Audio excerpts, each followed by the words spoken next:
Can you see now? We do see your screen, yes. Yes. So thank you for having me. I'm very honored to have this space to share my work.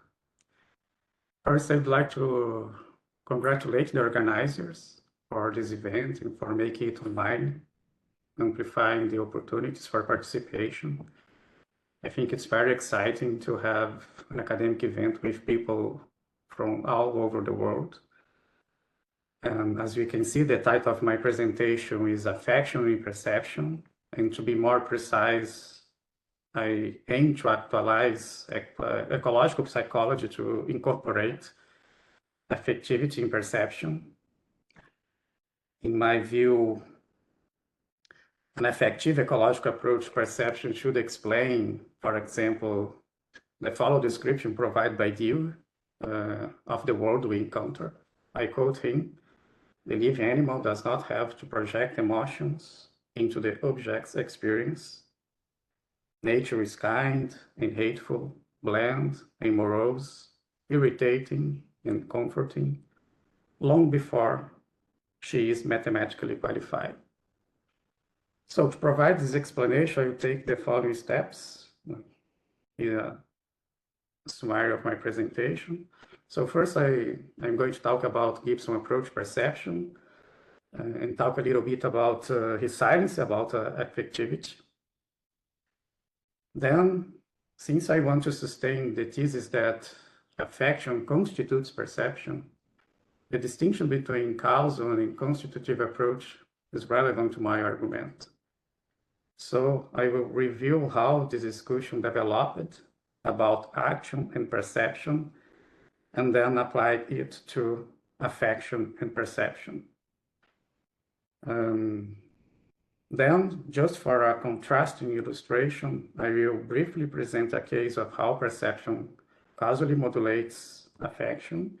This is the opposite of what I will sustain.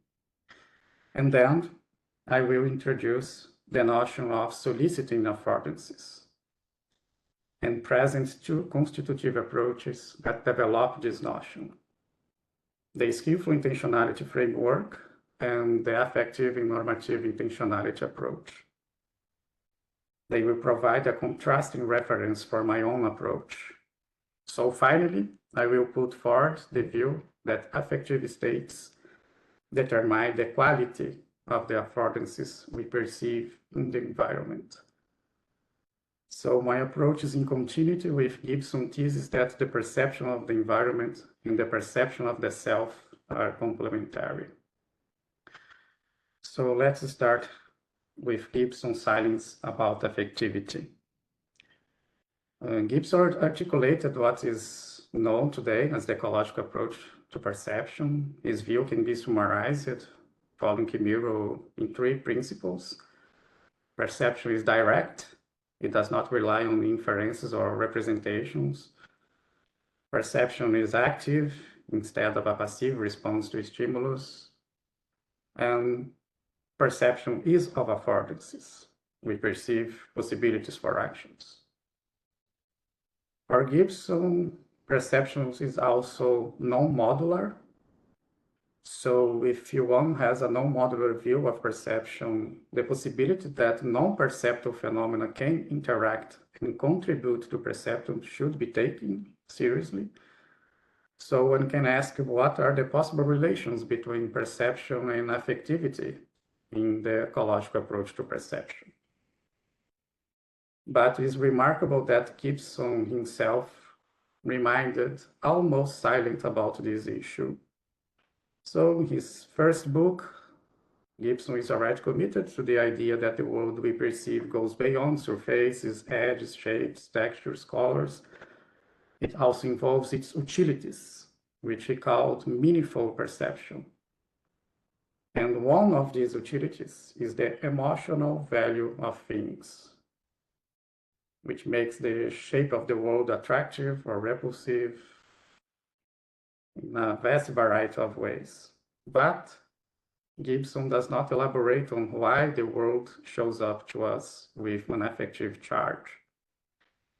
And in his second book, Gibson emphasizes how postural, facial, and vocal movements specify emotional states, and therefore can be the basis for the perception of other emotions. And finally, in his last book, The Ecological Approach to Visual Perception, he does not elaborate further on these 2 points. Things in the world might have emotional value, and some emotions are specified by movements. He just framed these 2 points now in terms of affordances. We perceive social affordances that are good or real, attractive or repulsive, but again, there is no further discussion or elaboration on the possible relations between perception and affection. Of course, Gibson's few words about the subject has not been an obstacle for others to try to fulfill this gap. So in the last decades, there has been an increasing number of works exploring the emotional or affective aspects of perception within the ecological approach. And I will mention some of them briefly. As we'll see, there are different approaches because affectivity and perception relate in various ways. First one might wonder how perception modulates affection, or in the other direction, how affection modulates perception. And second, one may ask whether this relation is causal or constitutive. And my aim today is to sustain the strong thesis that affection constitutes perception, in the same way that action constitutes perception. So now I would like to revisit the discussion about how action constitutes perception.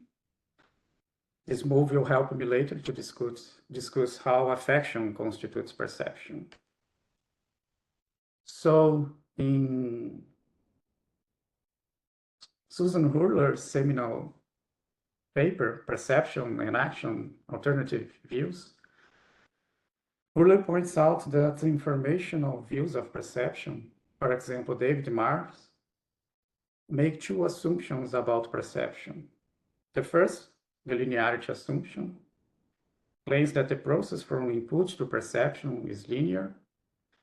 And second, the instrumentality assumption, that claims that the relation between perception and action is only instrumental. So by rejecting one or both assumptions, we obtain 3 others' view about perception. If we reject the instrumentality assumption, but keep the linearity assumption, we obtain behaviorism. If we reject the linearity assumption, but keep the instrumentality assumption, we obtain, according to Hurley, the ecological view. Here, action is a means to discover ecological information already present in the environment. The claim so is correct on my view regarding ecological information spread over space, such as the information about the size of an object on the ground. To take an example, a moving observer can pick up the invariant equal amounts of texture for equal amounts of terrain. In other words, an object includes the same amounts of terrain wherever the distance you take from it. And finally, if you reject both the linearity and the instrumentality assumptions, we get, according to Hurley, the sensory-motor view of perception. By breaking with linearity, action helps to bring about patterns of input.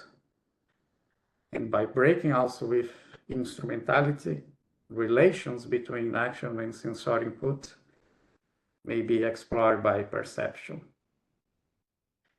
As Hurley puts it, I'm quoting, the contents of perception may depend constitutively on relations between input and output, as well as depending instrumentally on output that is a means to patterns of input.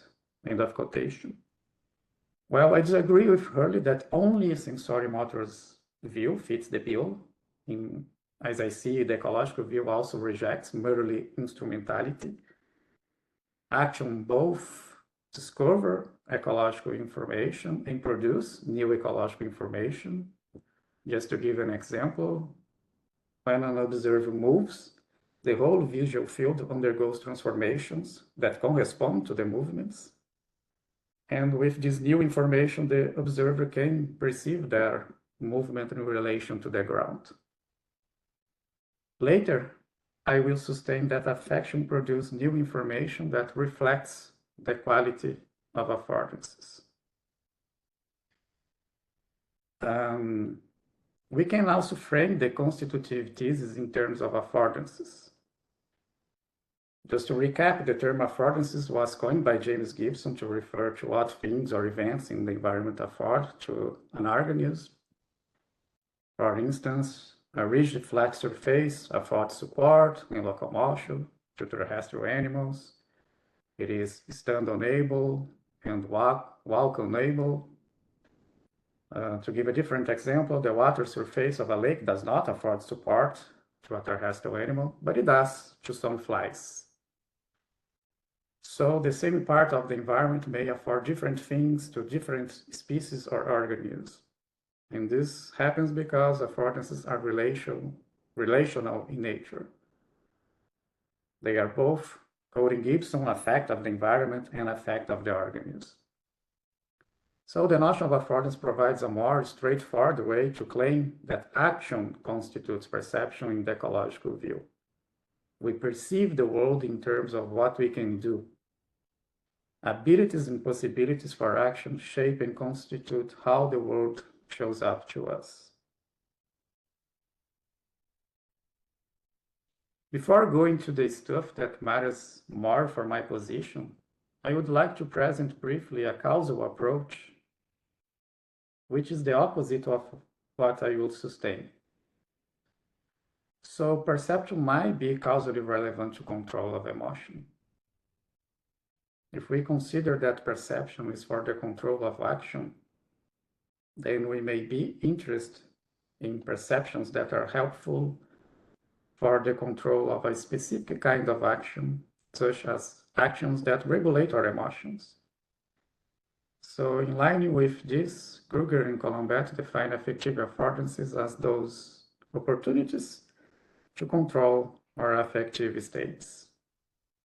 As they point out, quoting, we perceive people, places, and things as affording regulative opportunities to amplify, suppress, extend, enrich, and explore the phenomenal and temporal character of our affective experiences. End of quote.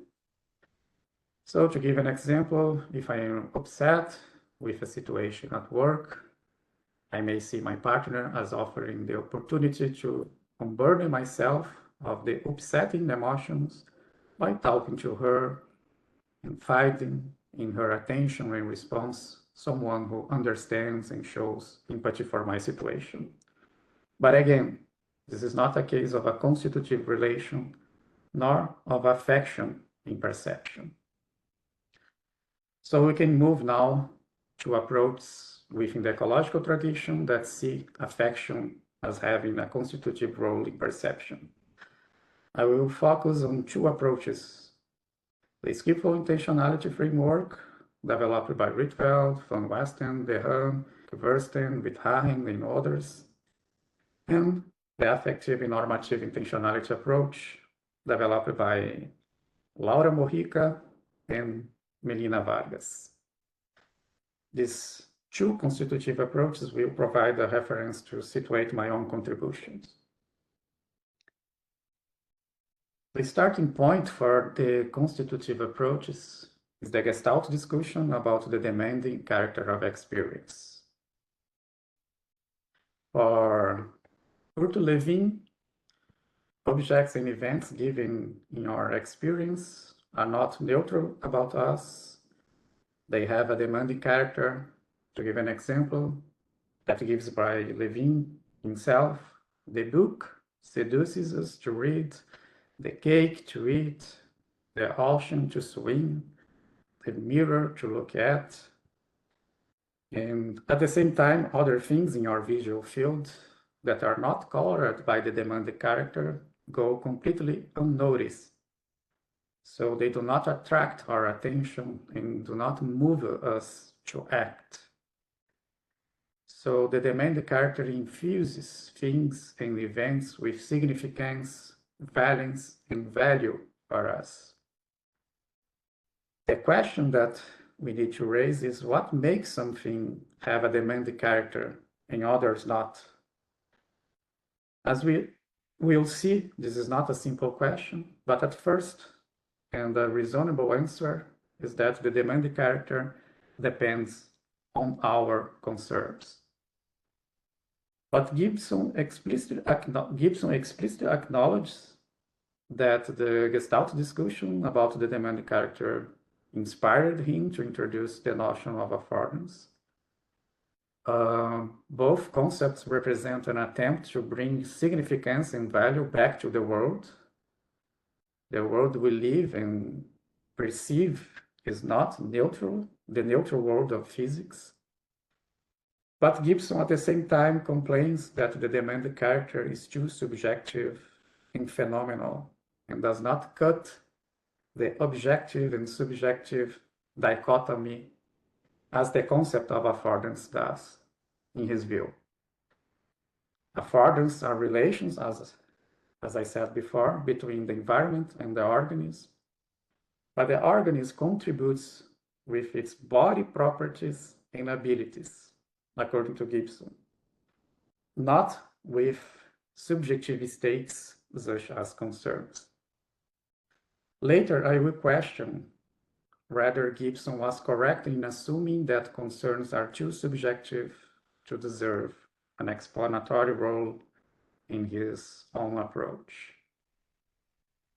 Moving on, let's now turn our attention to the notion of soliciting affordances. So bringing together resources from phenomenology, Gestalt, and ecological psychology, Dreyfus and Kelly started to elaborate on this notion of soliciting affordances. They claim, for example, to say that the word solicits a certain activity is to say that the agent feels immediately drawn to act a certain way.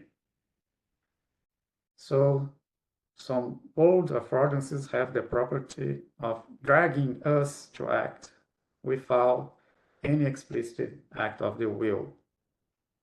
To give an example, when you are talking with someone else face to face, you do not need to decide to keep a comfortable distance. The presence of the other solicits you to avoid being too close. You feel yourself giving into the demands of the situation. Ratcliffe, in the same vein, points out, quoting, things do not simply afford activities, they appear significant to us in all sorts of different ways. What is needed are distinctions between the many ways in which things appear significant to us. In some cases, solicit activity. Let's see now the skillful intentionality framework. It aims to explain further how some affordances become solicitations or invitations. Here, just a parenthesis. In the literature, these two terms, solicitations and invitations, have been used to refer to an affordance infused with the demand character, and so I will use them interchangeably. Whitfield and others introduced the distinction between the landscape of affordance and the field of affordance. First, they define affordance as a relation between an aspect of the environment and an ability available in a form of life. There is this new idea that the ability in question is available in a form of life. So this concept of form of life makes explicit the shared practices of doing things that are the background of our abilities. And in social species like us, it introduces normativity, the right and wrong ways of doing things. And the totality of affordances available in a form of life give us the landscape of affordances. And notice that the landscape of affordances encompasses affordances that many members of a form of life are not attuned to and therefore cannot, at least without learning, perceive. On the other hand, a field of affordances is just a subclass of the landscape of affordances. And it is relative to an individual, a particular individual. They refer to the multiple affordances that invite an individual in a concrete situation. As you can see on the right, De Haan and others provide a tridimensional graphical representation of the field of affordances. The width represents the scope of the soliciting affordances, the height, the intensity, and the depth, their temporal dimension. But how affordances becomes an invitation? So two notions here are relevant: the optimal grip and action readiness. The optimal grip refers to states in the environment, in the organism environment system relative to an activity that are suitable for the actions that accomplish that activity. To give an example, in talking to another person, being at a comfortable distance from your interlocutor is a local optimum for the conversation. As with any other self-organized system, the local optimum can change as the activity unfolds. So if there is too much noise in the environment, or if you want to avoid others to eavesdrop on your conversation, you might get closer to the interlocutor. So if you are in any of these situations, you are in a state of disequilibrium, and feel a lack you want to overcome. So in this scenario, the affordance of getting closer than usual shows up as significant and demanding action. By attaining the optimal grip, then you will feel relief. As action readiness is a central element of emotions, as Nico Frigius points out, emotion is change in action readiness to maintain or change or one's relationship to an object or event. So when one feels angry, one's body is prepared to attack, to shoot out, to react aggressively toward the object of the angry state. And action readiness might also result from being immersed in an activity. To give an example, when I give classes, I'm ready to notice whether students are paying attention or expressing doubt or understanding. So action readiness helps us to explain solicitations. At any moment, only a few abilities of an individual are prepared to be exercised. So the affordances related to these abilities are the ones that show up in perception as solicitations. Now let's move to the affective and normativity intentionality approach. Laura Mojica and Melina Vargas have also provided a straightforward account of how affordances becomes invitations.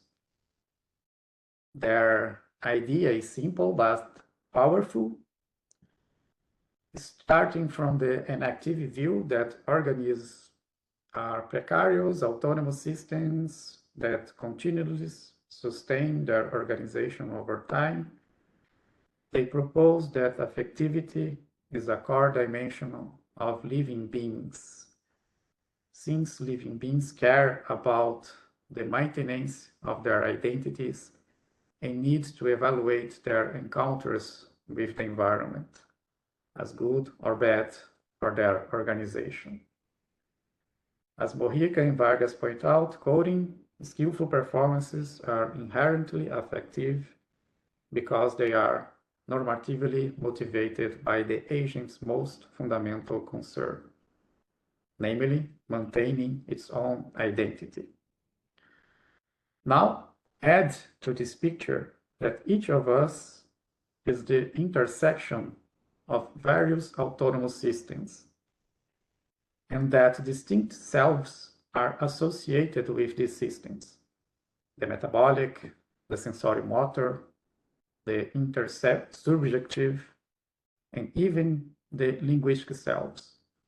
So depending on the level of analysis, a soliciting affordance is an affordance, good or bad, that matters for maintaining the corresponding identity. So at the sensory-motor level, approaching a cliff affords failing off and demands distance. At the intersubjective level, a good conversation has a life of its own and solicits further conversation. So caring about one's identity, or identities in the plural, is the most fundamental concern that infuses affordances with a demanding character. Now I will put forward my approach to affection in perception. I intended it as a development of James Gibson's idea that perception of the environment and the perception of the self are complementary. Gibson claims at some point that all the perceptual systems are propriosensitive as well as exterosensitive, for they all provide information in their various ways about the observer's activities. End of quotation. Gibson illustrates this point with the phenomenon of visual kinesthesis, the perception of the movements of our bodies and their parts result not only from the proprioceptive system, but also from the visual system. So to give an example, when the organism moves, the whole visual field undergoes transformations that correspond to the movements of the organism. Besides, the centrifugal outflow of the optical ray specifies the direction of locomotion.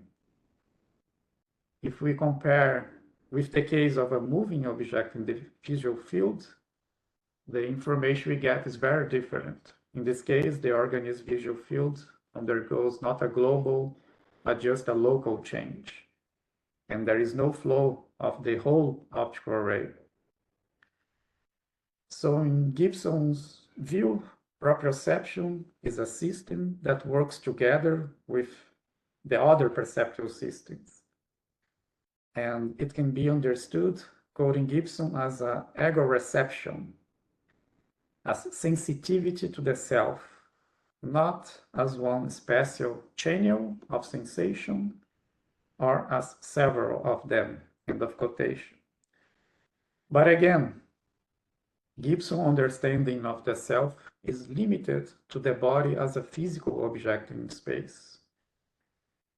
So he reminds us that our nose is our present in the visual field, as you can see in the picture, that our arms regularly show up as protrusions in the visual field, and as I just mentioned, that patterns of our locomotion shows up in how the visual field changes over time.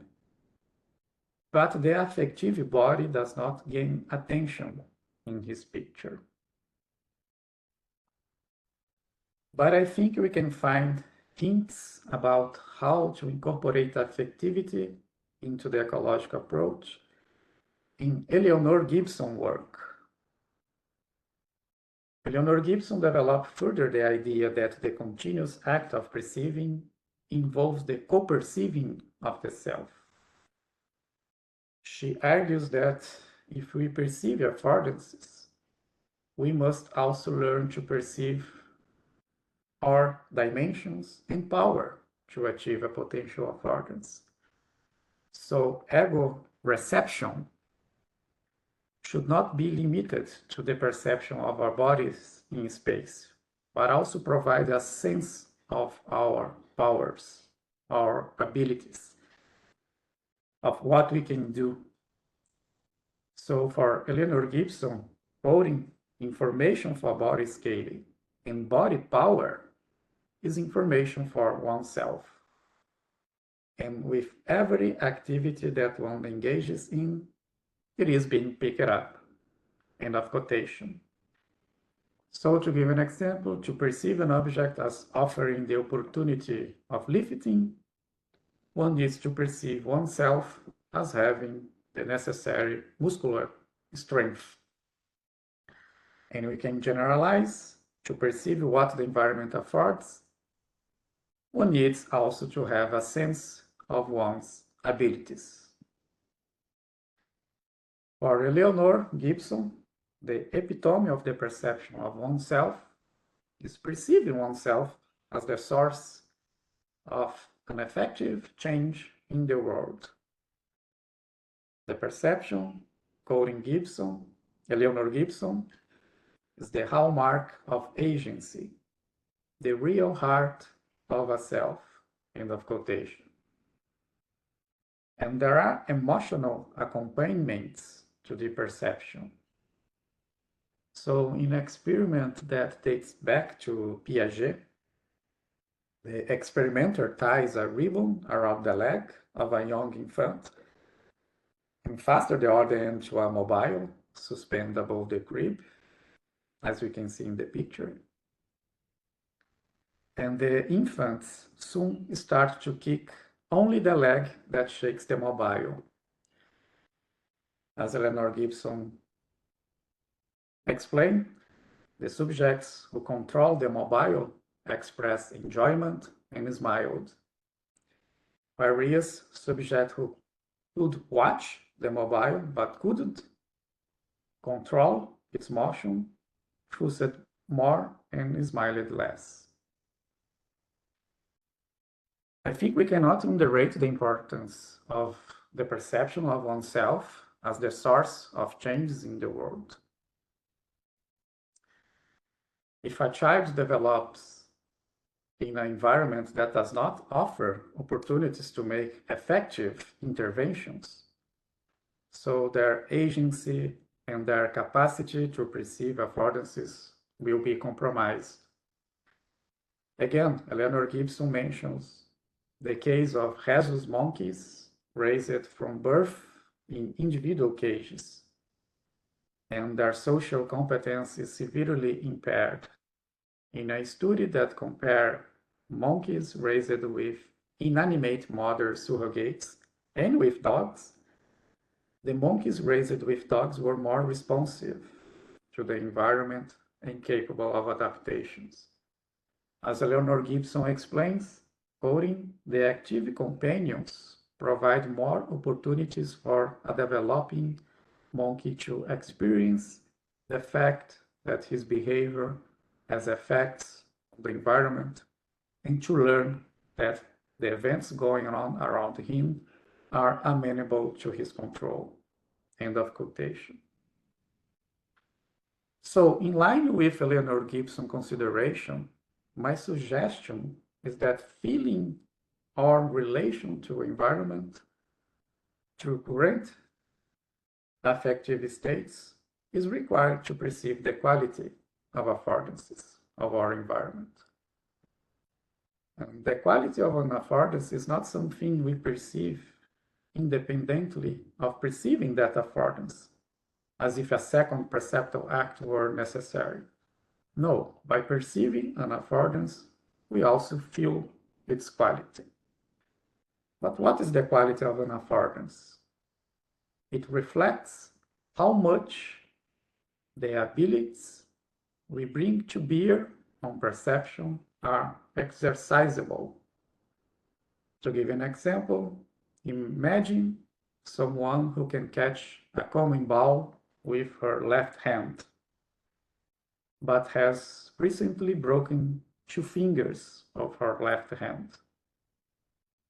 So although the affordance of catching the ball exists, the quality of this affordance is poor. It's hard, if not impossible, for this person to exercise her ability to catch a ball with her left hand. Of course, one might wonder whether affective states enter in this case, since it seems that body injury alone explains why the affordance of grasping has a poor quality. However, the person feels that her control over her fingers is compromised compared to a normal situation, and she feels pain if she tries to move her fingers. And probably, if someone else throws a ball in her direction, the affordance of deviating from the ball will show up as more soliciting, as having a better quality than affordance of catching the ball. What accounts for this difference is the degree of exercisability of the corresponding abilities. And the degree of exercisability in turn depends on the current affective states. A second case, to illustrate a bit more, imagine the situation of a person at the edge of a cliff. The quality of the affordance of walking with one leg at the edge of the cliff is also poor. In this case, fear and apprehension reflect the risk of falling off, and also the precarious exercisability of the ability to walk with one leg. However, we can forecast, predict that fear and apprehension cease, and the affordance becomes a soliciting one once the subjects start to train to walk with one leg at the edge of a cliff. We can see even more vivid examples in Profit, Stefanucci, Schnau empirical works. So a person wearing a heavy backpack perceived the slant of a hill as steeper than usual in the work of Profit. Stefanucci has shown that fear makes one perceive height as greater if seen from above than from the bottom. And Schnau has shown that being alone or in the joyful company of friends makes a difference in how steep you perceive the slant of a hill. These are all examples of affection in perception. So to feel energized, eager, or excited affects the degree of exercisability of the abilities we bring to bear on perception. So as I see it, my proposal is in continuity with Gibson's thesis that to perceive the world is to co-perceive oneself. In addition, I am suggesting that our affective states constrain perception because having a sense of the degree of exercisability of the abilities we bring to bear on perception determines the soliciting character of the perceived affordances. So if perception is for the control of action, as Gibson sustains, it does not only matter that we perceive affordances, but also their quality. And why this is so? Well, if perceiving what we can do with things helps to control action, for the simple reason that we can directly act upon what we perceive, instead of making a plan of action from a model or representation of the world, then for the same reason, have a sense of the quality of the affordance helps us to avoid investing in an unfeasible possibility for action. Again, to give an example, imagine a person wearing a backpack who feels that the affordance of climbing a hill is exhausting. She then responds by not trying to climb, saving time and energy that otherwise she would have wasted, assuming in this case that she would not be able to reach the top of the hill. Profit claims, quoting him, that simplified action planning is an adaptive consequence of seeing the world in terms of costs and benefits. End of quotation. Well, I would add and generalize that simplified action planning is an adaptive consequence of seeing the world in terms of our affective states. And affective states are crucial for what an organism can do here and now. And for this reason, having a sense of the quality of an affordance is as relevant for the control of action as perceiving such affordance. So affection in perception is not optimal, is not an option for an embodied agent. By perceiving the affordance of the environment, we perceive relations between us and the environment, and at the same time, the quality of these relations. So we can restate the constitutive claim by saying the following. We perceive the world in terms of what we can do and feel. Affordances and their quality shape how the world shows up to us. So my approach, as I see it, does not oppose but complements the skillful intentionality framework and the affective and normative intentionality approach. 2 points might help to see the differences. First, I try to keep my approach within the theoretical resources of ecological psychology. In this work, I'm not committed to an activism. And second, the notions of optimal grip of an activity and the concern of maintaining one's identities are broader than the notion of the exercisability of abilities. The first two notions help us to see how needs and concerns are involved in selecting the abilities one brings to bear on perception, whereas my approach focuses on how current affective states constrain the exercisability of those abilities. As I see the skillful intentionality framework and the affective and normative intentionality approach, I also try to answer the problem of the control of action. They intend to be also theories of action, whereas I kept my approach to perception. In this sense, these approaches are, all the three approaches are complementary, although there is a difference in focus. And to finish, let's go back to Gibson and Gestalt theory again.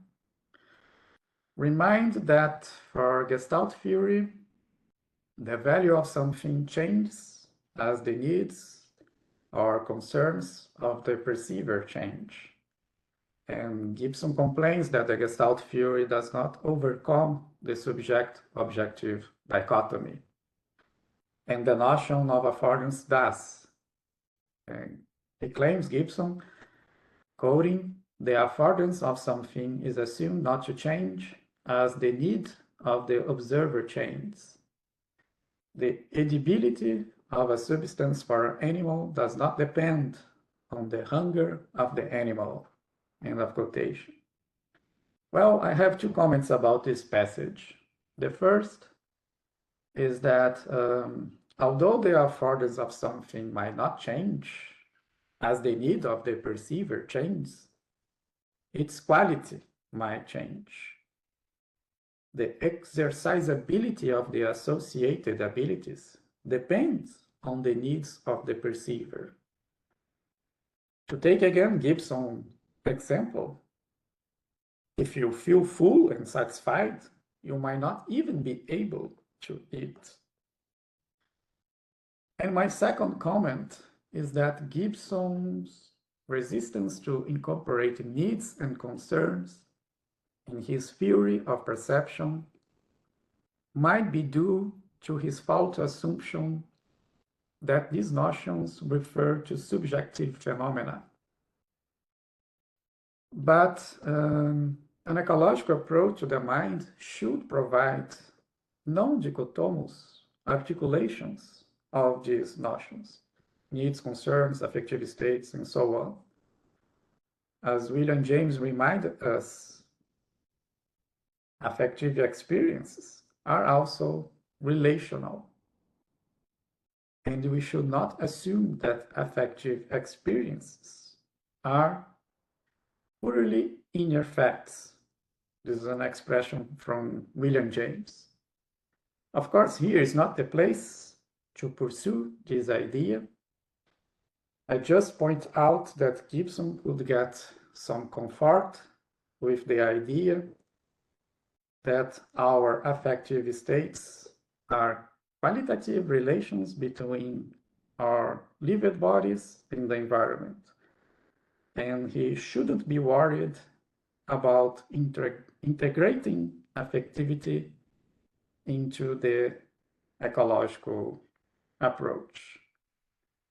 And that's it. Thank you very much for your attention.